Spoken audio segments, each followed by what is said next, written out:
tapi jatuhnya kan jadi ceramah panjang. Nah itu sebenarnya ngomel-ngomel. Jadi kita menceramai sesuatu hal dengan sangat panjang, emosinya negatif, dan anak itu nggak bisa nyerap semuanya.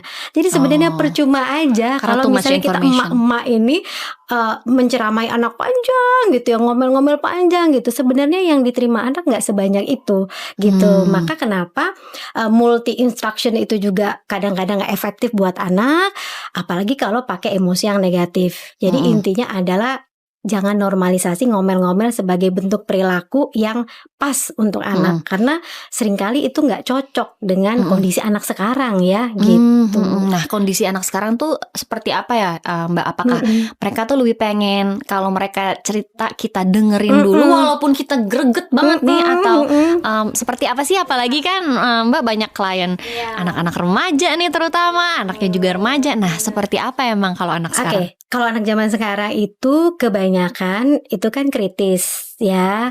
Terus kemudian mereka tuh seneng diajak dialog sebenarnya. Kalau zaman dulu mungkin satu arah ya, tapi kalau zaman sekarang itu mereka maunya diajak dialog.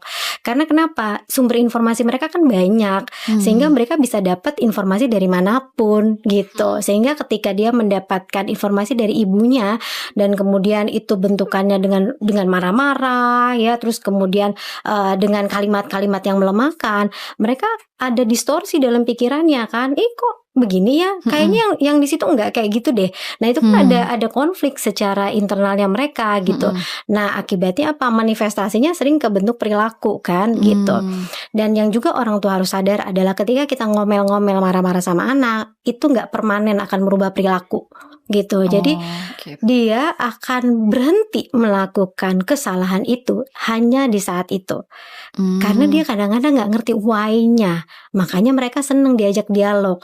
Kalau kamu gak boleh begini karena kenapa? Dan semua harus disesuaikan sama usianya. Apalagi kalau udah remaja ya, Sab. Jadi kalau udah remaja itu kayak